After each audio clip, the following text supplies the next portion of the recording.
You are listening to the Cycling Podcast at the Giro d'Italia in association with Rafa. From grand tours to group rides, the Champs-Élysées to coffee stops, Rafa exists to celebrate the world's most beautiful sport. Today we are in Iseo.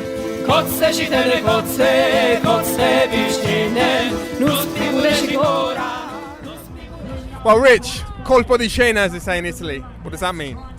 I don't know, Daniel, but it looks like a casino to me. Yeah, it's very dramatic. Oh no, someone's gone the wrong way. Froome's gone the wrong way. What's he doing? Yates is just... How'd we capture that? Well, I'm not sure I'll ever get a job as a commentator. In fact, this could be the end of my brief TV career. Lopez has just come over the line, but we thought this would be a good climb for Dumoulin, didn't we? But it was really Chris Froome that lit the blue touch paper, or Team Sky, with Wout Poels, and Dumoulin has just hung on the back, but very good move. And Yates for Dumoulin. Yates has cracked a little bit. There's no other way. I mean, this sets up the last 2 days. Is this going to be 3, 4, 5?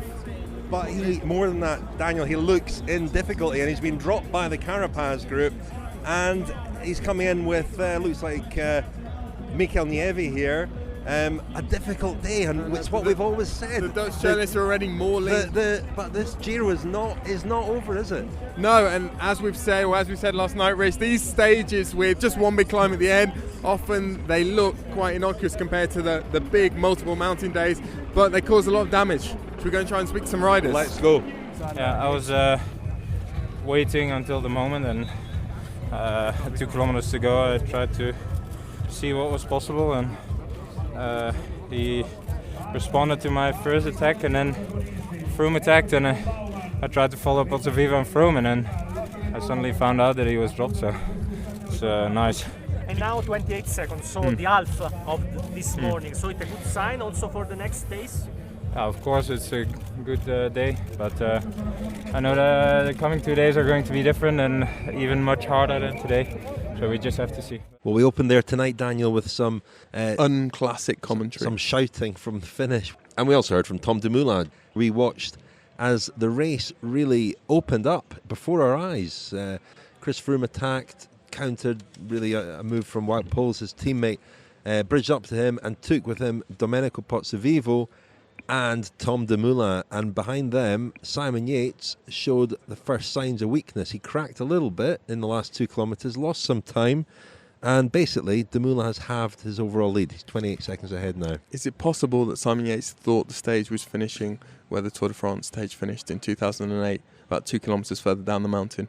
He was 15 at the time, so I'm not sure that was really playing in his mind, but that would have helped him, wouldn't it? Enormously. Well, it would, because he was fine until that point. I mean, I think I've been raising the possibility that his Giro was very heavily focused on the first 2 weeks, and he was asked in the press conference actually whether all those efforts that he's made in the first 2 weeks were beginning to tell, and he answered that question very well. I thought he said he didn't have any choice.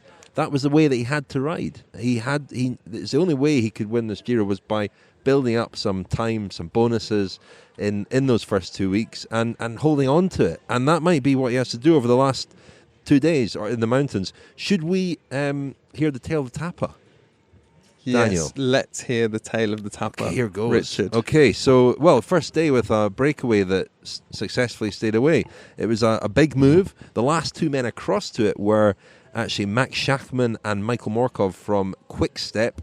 Significant.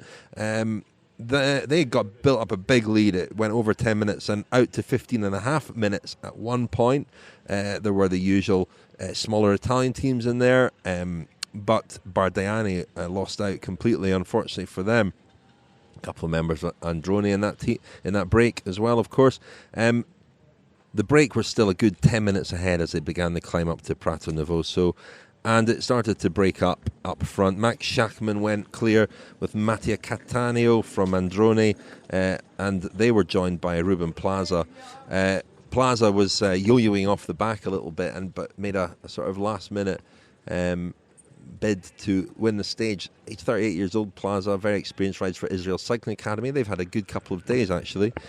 He got back up to those two, but didn't have anything left when it came to the finish, and Schachmann, yet another win for Quick Step. Young German has had a very good Giro, and he took a stage win.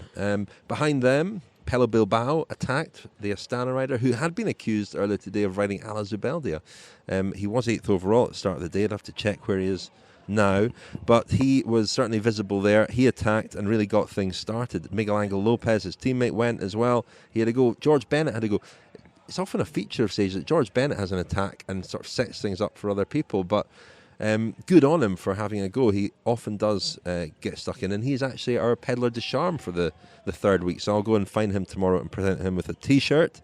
But the real talking points were just behind them. As I said earlier, Dumoulin put in a big attack. Yates followed him, didn't look in any difficulty at all, but then when Froome went, Dumoulin and Pozzovivo were able to go with him, and Yates was not, and lost 28 seconds in those final couple of kilometres. So a difficult day for him, and he put a brave face on things in the press conference, as you'd expect, but realistic about the fact that he will have a bad day, and he hopes that was it, and that the two stages tomorrow and Saturday, which do look like they suit him better with multiple climbs rather than this one big power climb. And it's not very steep, is it, Daniel? And it's a very, very good road surface. It was, as you've been saying all week, it was kind of made for a power rider like Dumoulin, and Froome for that matter. Well, yeah, it was interesting. I think Dumoulin's initial attack was the one that Yates was able to follow, but it was also the one that did the damage, because then Froome hit Yates and hit the rest of the leaders with a counter punch, and Dumoulin was able to recover in the 30 seconds or so between his attack kind of petering out and Froome attacking, but Yates was not able to recover. And yeah, we did think that this climb would suit Tom Dumoulin, and unfortunately for him, there were not time bonuses available. That would have been the ideal scenario for Sunweb and Dumoulin. He was riding for an extra 10 seconds. That wasn't to be, but more importantly, it's exposed a bit of a chink in the armour. The first chink, the first time we've seen anything remotely like a chink in Yates' armour, and I think he'll be pretty worried. I mean, I said when we did our little dispatch just after the finish that it's quite rare in Grand Tours that you get the starts of trends that don't then develop into bigger trends, but particularly with the way form works and the way recovery works. And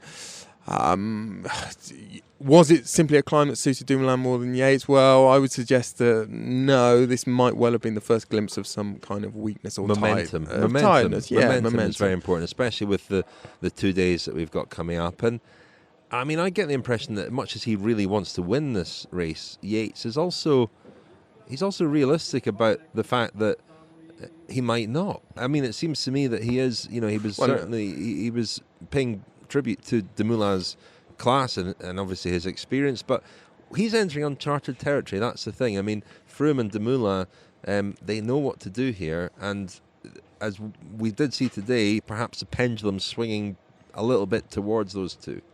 Yeah, and he's in a dangerous position now, Yates. Not in the sense that, he can afford to not to win this race. His career plan, his development plan did not include victory in the Giro d'Italia this year. Third, fourth, even the experience of having defended the pink jersey would represent a massive step forward for him.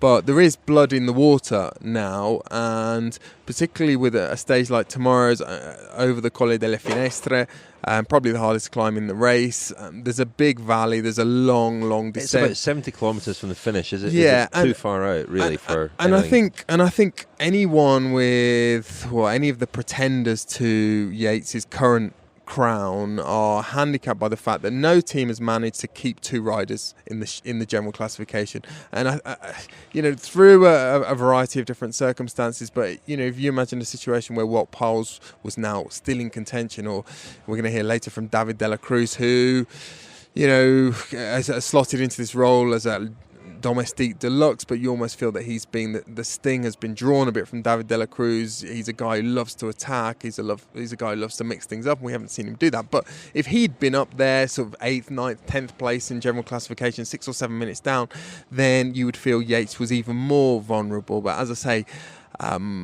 all of the leaders are going to have to move, they're going to have to make their big moves in the first person. They're not really going to be able to rely on counter punching. not from the point of view of a second rider being a danger on GC, but Wout But Poels, that's always helpful, isn't it? of course. It's always very helpful, just as a decoy to draw Mitchelton out. But there's no one really that any of those riders, Dumoulin can put down the road or Froome can put down the road to then cause enough panic alarm in Mitchelton so that they will then burn through domestiques and leave Yates exposed. I mean, Sam Oman is 13th overall. Admittedly, 9 minutes down. I suppose he's the best. It's the best option. He's the closest thing to that, isn't he? And Wout Poels is 15th. It's in a similar ballpark. Wout Poels looked very strong. We should say that clip at the beginning, it was a case of mistaken identity, wasn't it, Daniel? Because you thought Chris Froome had gone off course. In fact, it was Wout Poels who there was a marshal missing actually at the corner, and he went straight on. Easy mistake to make. They do look quite similar on a bike. Shall we hear from Jack Haig, Simon Yates' teammate and roommate? Daniel? We will. But you don't need to ask for my permission, Richard. We will hear from Jack Haig. Since Daniel, it's a Scottish started, thing, isn't it? It's a Scottish thing. You do that a lot. Since Daniel started, will we leave now? Will we? It's a masterclass. Every day is an education, Daniel, not only in wine and food, but also just in broadcasting. Daniel, here's Jack Haig. Will we get in the car now? I think everyone's quite tired at this point, and he obviously had to go really deep in the time trial. So it's the first bad day that he's had so far, and if it's the only bad day to lose 20 seconds, it's a good outcome. The breakaway went away, we sat in the peloton, we did what we did, and it was just on the last climb here. I think it's hard when you go easy all day like that to then have the one really big effort at the end. We're excited. We have pink jersey. All we have to do is defend, and there's just 2 days left, so why not be excited? I think everyone's a little bit more nervous. When it comes down to the very end, you sort of realise what you have, and when you realise you can win one of the biggest races in the world, it's always a little bit nerve-wracking but exciting. He's still pretty relaxed. He's a relatively easygoing guy and has stayed this way. No, same old bloke. I room with him, and every night we just talk the same shit and say the same stuff, and pretty relaxed.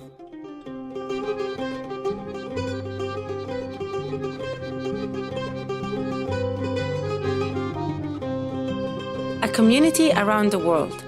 Stories and films with the most compelling characters. The world's finest apparel. Explore the world of cycling with Rafa.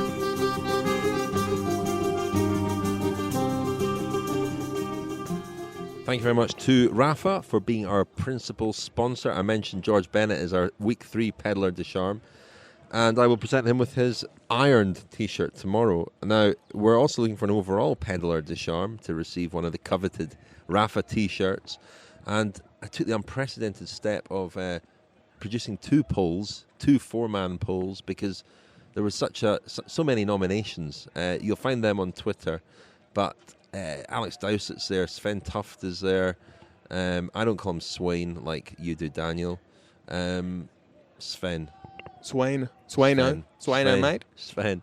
They're kind of looking good for it. Ryan Mullen is in the other poll. I can't remember who else is in it, but several other cyclists are in it who've been riding the Giro d'Italia. And we'll have a winner to present with a T-shirt on Saturday. So, Chris Froome, Daniel, is he back in it? I mean, as we watch today's stage, in the latter stages, a few wondering whether Chris Froome could lose it for his fellow Brit Simon Yates, because whether he wins the race, whether he's capable of winning it or not, he could have a real impact over the next couple of days, and he could inadvertently help Tom Dumoulin, perhaps. I think the big danger, as far as Simon Yates is concerned, is the fact that, as we've mentioned before and in the last week, Chris Froome is in a completely different position and mindset to his challenges at the Tour de France last year. We kept talking at the Tour de France last year about how it was a huge accomplishment, a huge deal, a huge prospect for the likes of Romain Bardet to finish on the podium and so forth. Chris Froome's got nothing to lose. Chris Froome was not interested in coming to this Giro to finish on the podium. He was not really interested. He's got his stage win already, but only victory counts, I would suggest, for Chris Froome now. And what does that mean? It means that he's going to be bold, I think, and it means that Sky are going to be bold. And I think Chris Froome also, contrary to what people think, he loves being bold and he loves attacking from a long way out and really coming out with the heavy artillery. And I think tomorrow could see him do that. Also a very unusual position for his team to be in, not to be defending a lead, but to be attacking. We spoke to two of his teammates at the finish. We'll hear now from Kenny Ellissonde. Love how decisive you were. Assertive. And then David de la Cruz. Yeah, obviously Chris is full of confidence. He's a warrior, you know, and out of the bike he's really quiet. He's really don't say much, but when he's jump on his bike, he's a warrior. So he never gave up. So I'm full of confidence. He will not give up. Do you think people have underestimated these last 3 stages in the mountains a little bit?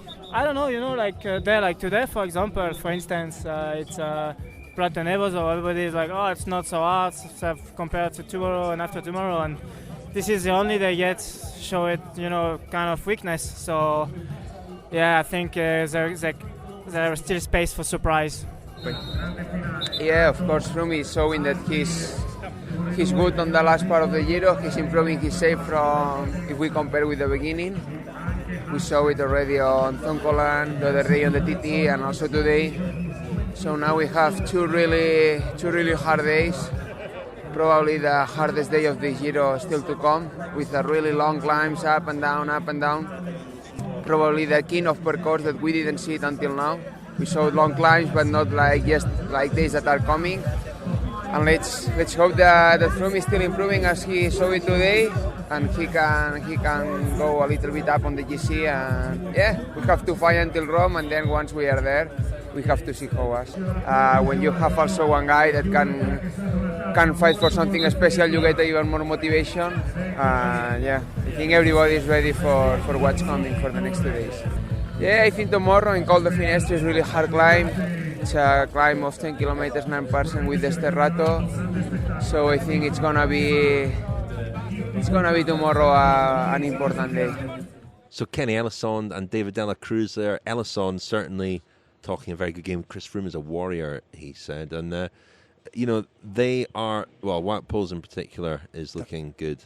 David de la Cruz, literally David of the cross. Will they be putting Simon Yates up on a cross and crucifying him tomorrow? Wow. I don't know, Daniel. But how will they approach that Finestre climb? Because it's so far, the summit is so far from the finish. Too far, isn't it? And as I said, the descent is very, very long. In fact, while you discuss that, I'm going to look at while you discuss that with yourself, a one-man dialogue. You know, what might happen is that, you know, a team, Sunweb or Sky or both, may put some pressure on just to see how Simon Yates is, just to test him, just to see whether, you know, today was a blip or a trend, a pattern. And, you know, if they sense weakness, they might really try and make life difficult for him. His team as well is important. I mean, Mikel Nieve was there at the finish today, but they've had a difficult 2 weeks. What do they have left in the tank? We've been joined by...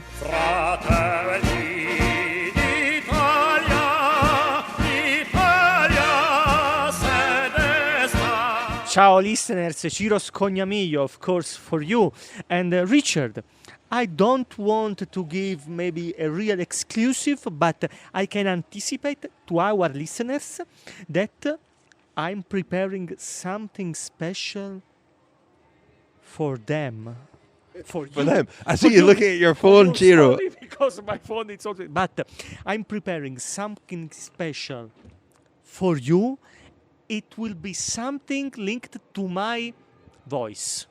I can't tell other things for the moment, but stay tuned. Giro. Is this your Let's chapter? Get back to the Hang on, is this your chapter of our book, A Journey Through the Cycling Year, which we're releasing the audiobook of that very soon. And Giro, we've still got to pin you down for long enough to record your chapter, your love letter to Filippo Pozzato. Yes, exactly. And I think certainly will be the best chapter.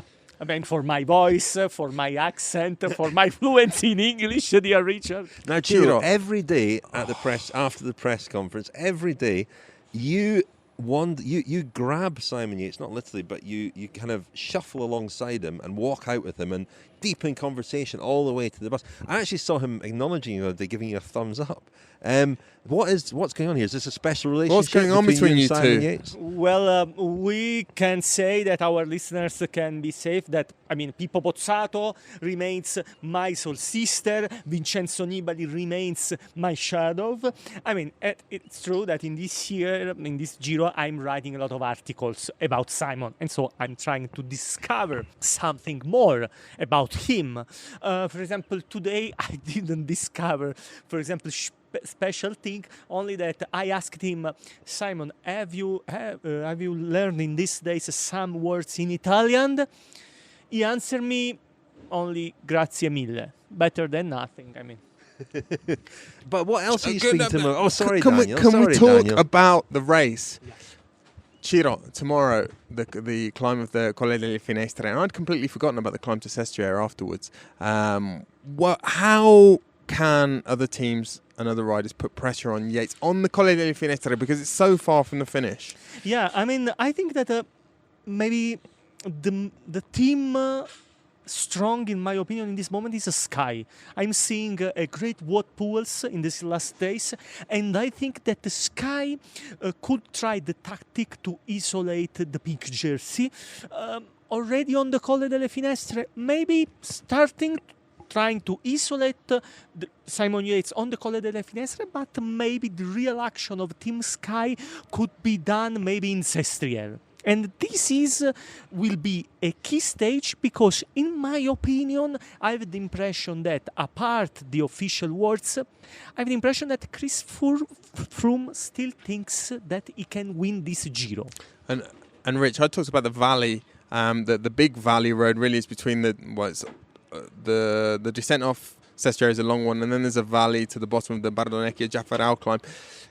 This is something that Dave Brailsford has mentioned in the past. He's been slightly perplexed by the fact that other teams, particularly Movistar, have not tried to attack Chris Froome on valley roads before, because if a rider is isolated there and another team has multiple riders, that's where it can be most dangerous. That suggests to me that if there's an opportunity tomorrow to isolate Simon Yates and to attack Simon Yates in that valley before the climb of the Jaffarao, Sky might look to do it, because it's a short climb up the Jaffarao. It's only 9 kilometres, so it's not a climb where you'll necessarily need a lot of help. And Chris Froome might look to make inroads before that. I have nothing to say, because this is the best thing that I heard so far today. Perfect analysis. You have to write that in Gazzetta. Yeah, why not?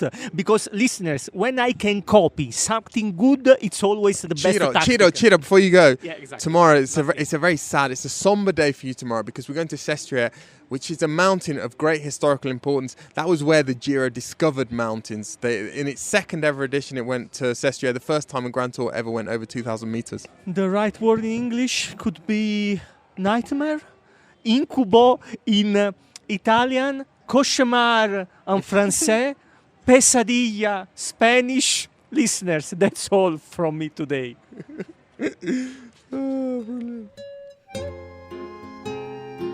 The Cycling Podcast is supported by Science in Sport. Independent research shows 10% of sports nutrition products would get a professional rider banned. Trust Science in Sport, the world's highest standard of banned substance testing. Okay, a question here for Science and Sport from James O'Connor. Hi all. First of all, love the podcast. Thank you, James. In your recent podcast, you mentioned you'd like some questions for Science and Sport about nutrition. So here goes. I'm doing John O'Groats to Land's End over the summer with a group of friends from my school days to raise money for the neonatal unit that looked after my friend's very premature baby. The group ranges from beginners to fairly experienced riders, all aged the ripe young age of 33.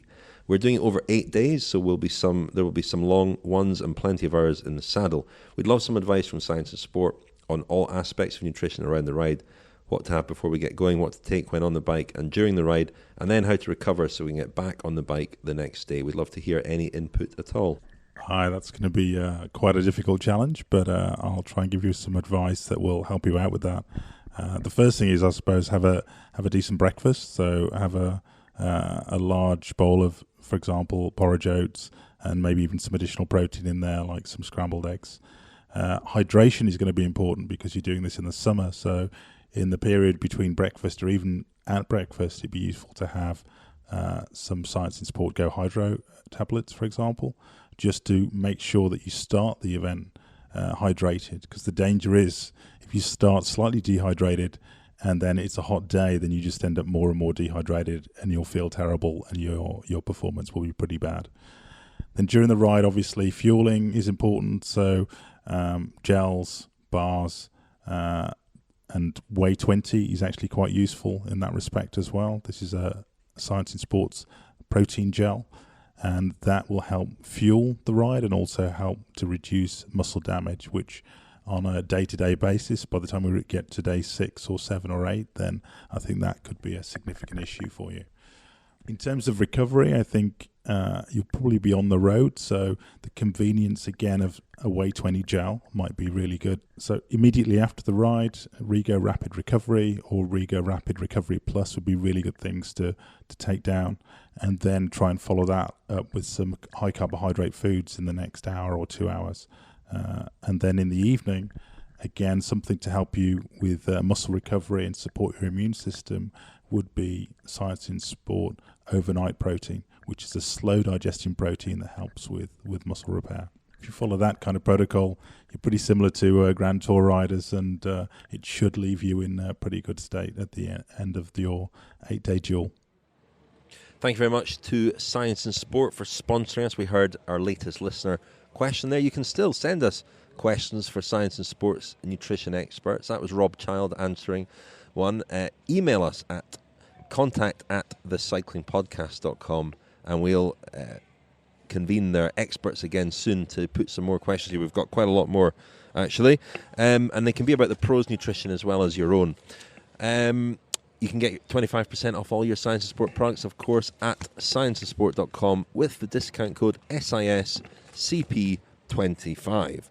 Now, Daniel, yes, a couple of things. Max Schachmann, what an interesting young fella he is. I went into his press conference. Fellow Berliner.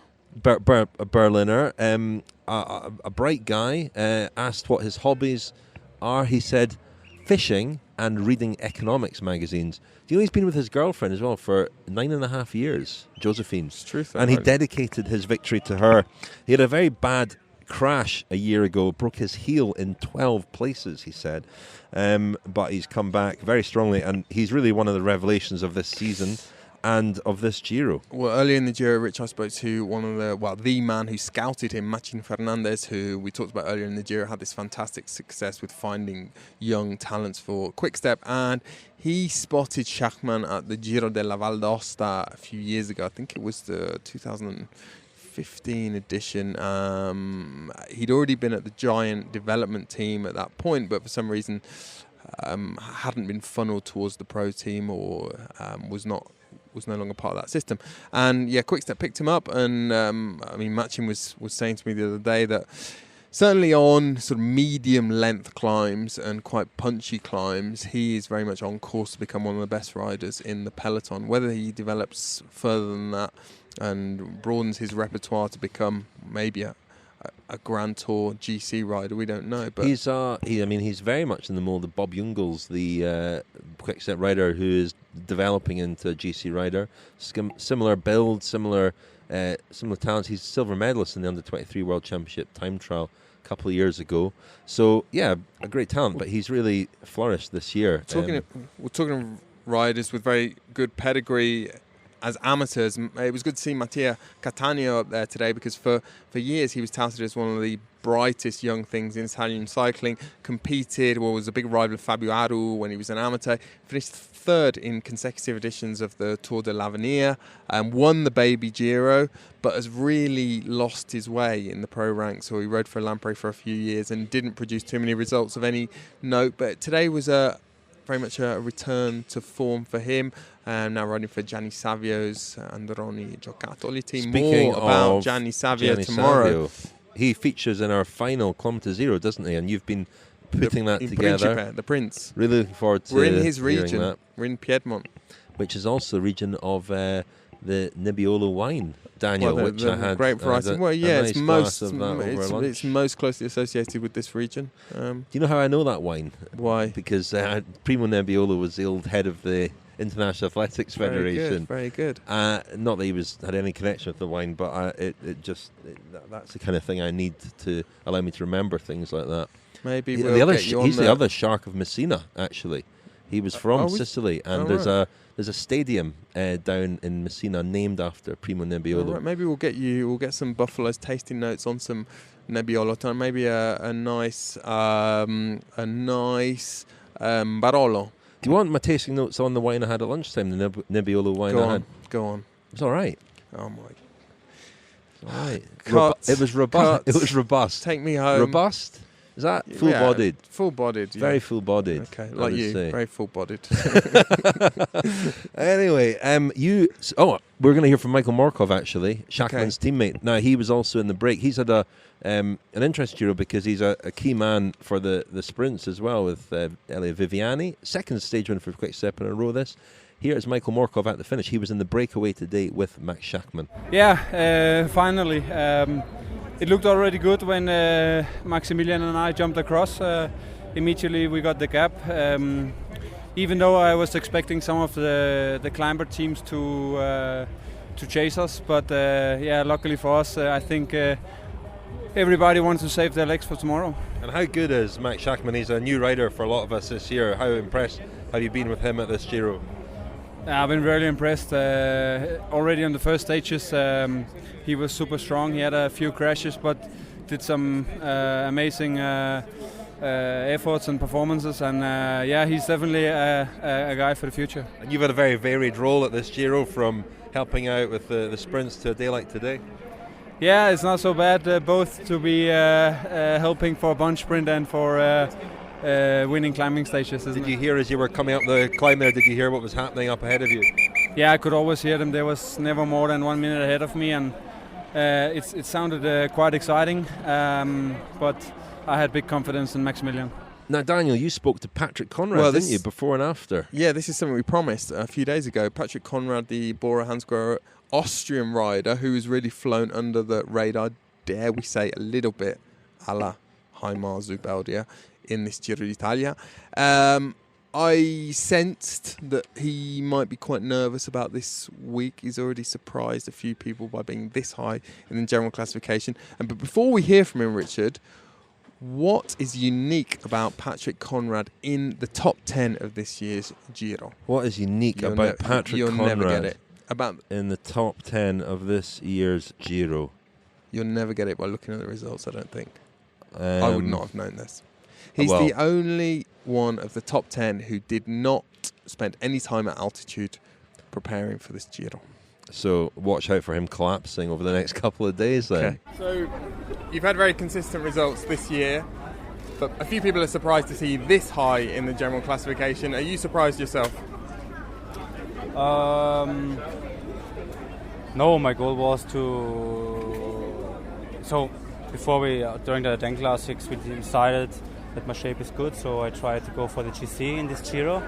I had no special Grand Tour preparation like altitude camps and all this stuff, because my focus was more for the 1 week stage races.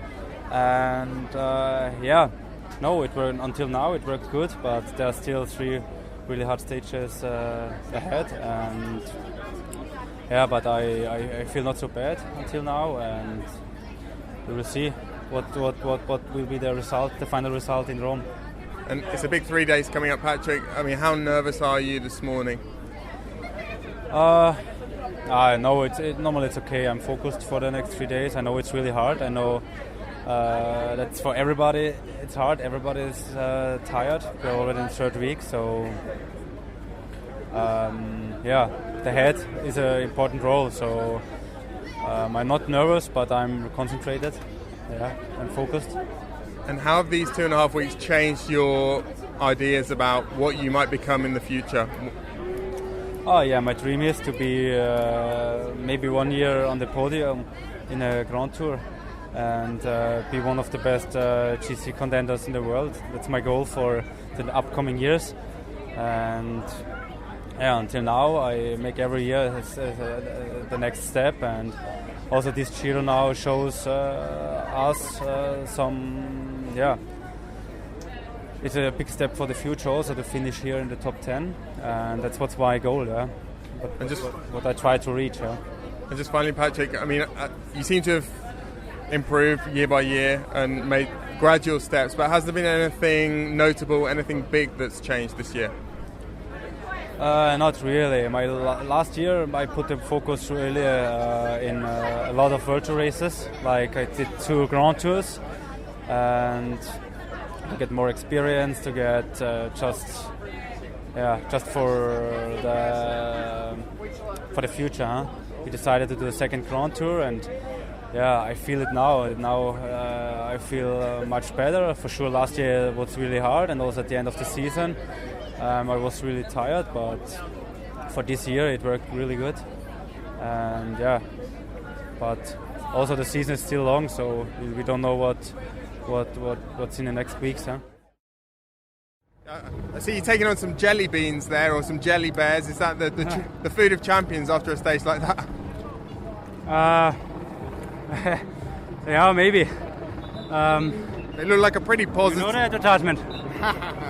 That Haribo makes children happy, and the older one also, so it makes me also happy. It looked like a pretty positive day for you. Yeah, I was a little bit scared because the TT was not so how I expected, but yesterday was also a really hard day, but it was possible for me to recover, and I feel pretty good today, and I give my best to lose as less time as possible to the guys who are in front of me in the GC, and if it's possible also to gain some times against some other contenders, and I think I did it, and today was a pretty good day. The team worked really good for me. I was completely fresh from the start of the climb, and now recovery total for tomorrow. I think tomorrow is the hardest day, and we will see how it ends. You probably noticed that Simon Yates lost some ground. Was today such a particular and such a different stage with that very sort of intense effort at the end, very different from what's coming, that we shouldn't read too much into what we saw today as far as Yates is concerned? Yeah, I think Simon had to go really deep the last days. He won already 3 stages, and also the time trial. He goes for sure full gas, so it's normal that you miss one day on a stage like this, what was completely flat, and then the last Ks are uphill, that you miss some watts, but tomorrow it can be completely different. But for me, I don't look really to Simon because he's already 7 minutes in front of me. I have to look for the guys who are around me to make the top 10 result possible. I'll leave you to your Haribo. Well done. It's interesting to hear Conrad there, Rich. Still, I suppose, keeping his cards close to his chest, spraying or sort of flinging Haribo all over his face. He was at the finish, trying to stuff it into his mouth. It's interesting. What were his tasting notes on the Haribo? We said that. What did he say? He repeated some Haribo advertising slogan, which I wasn't familiar with because I don't really. I don't eat sweets. I'm not a fan of Haribo. But anyway, people like them, don't they? My aversion to Haribo dates back to the classic Haribo. Remember that race? I think I went to the last edition, or one of the last editions in 2002, and the only food available that day was buckets of Haribo. And I overdosed, and I don't think I've ever touched one. I did that once with coconut. That's another story. On post-race nutrition... How old is Patrick Conrad? He's in his mid to late 20s. I should have looked this up. 26, 27? Okay. On post-race nutrition, Patrick Conrad was filling up with gummy bears, or whatever you call them. I've noticed Tom Dumoulin eating a lot of fruit post-stage. Why would this be? Kiwi fruit and banana in particular, which would not be necessarily the post-stage meal that I would expect. Grand Tour. I mean, last year when he was coming to the press room every day for the press conference at the Giro, he always had a Tupperware box with what looked like rice, quinoa, proper food, proper meals. But of course, he did have problems, and I hesitate to to go there. Suggest. But he did have problems with his bowels last year, didn't he, at one point in the Giro? So if anyone's got any good theories about that, maybe we'll get the answer from Sunweb themselves. But kiwi fruit and banana straight after a stage. Why? Don't know. I spoke to one of his teammates this morning. We'll hear from him briefly now. Chad Haga, the American rider on Team Sunweb, who rode a very good time trial the other day. He's also been on Twitter posting nightly simplified stage reports. I mistakenly called them condensed, but simplified stage reports, which are often very well. They're very pithy, obviously, but quite funny sometimes and shrewd. Why did you speak to him? You spoke to him for a specific reason. I spoke to him. Lionel has been working on a little episode to celebrate or mark the 30th anniversary of Andy Hampson's victory at the Giro in 1988. We're speaking to all the American riders about what they know about that and what they remember about that. The answer is not a lot. But I did speak to him about other stuff as well, briefly, and about being part of this team that's trying to win the Giro with Tom Dumoulin. Here is Chad Haga at the start this morning. What about the race here, Chad? You've got a big job through the next few days, haven't you? Yeah, we're hoping that today is straightforward for once. We haven't really got too many of those stages so far, but for sure the next 3 days will be tough. You were in the team last year as well. Is there any change in Tom going from being the challenger to the defending champion? Is that a different pressure, do you think? Yeah, on him it's a different pressure. It's also relieved our team of some pressure. We haven't had to control the race, so I think we're a bit fresher for it. But also it's a different position to be gunning for the top spot rather than on defense. Finally, are you trying to put us out of business with your condensed stage reports? They're oversimplified, not condensed. No, I think it's funny that it's got so much attention because it's really just sort of a snarky, dry, humorous bit devoid of any real information that people seem to get a kick out of. So it's a fun challenge after every day for me. What do you think your simplified stage report will be for today? I hope it goes something along the lines of, a most unexpected thing happens, and that's that the expected thing happened. That was Chad Haga. Do you want tonight's simplified stage report from him? Well, I'll read it to you. Because I asked him for his prediction of what it would be, but I can tell you what it actually was. So, tonight's oversimplified stage report. Some slower guys got a head start as the peloton commuted 180 kilometres to a hill climb competition where the slow guys held on to win and the top guy's armour took some damage. His stage reports are a bit like your tasting notes, aren't they? My tasting notes. Concise and, dare we say... Not like my Tales of the Tapa. I tried to make it a bit shorter tonight. Anyway, that's all for tonight. Daniel, we've got we're looking forward to the next couple of days. It's going to be interesting. Yeah, we need to roll down this hill first. Yeah, well, thank you very much, and I'll speak to you tomorrow. Thank you.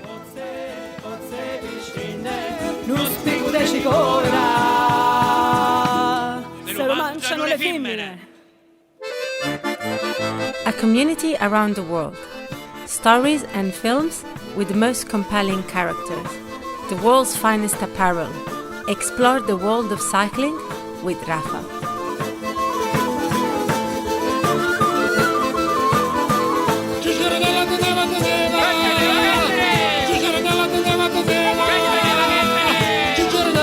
Giardina della Nagola, l'acqua non fina, ci gira nella tenevo giardina.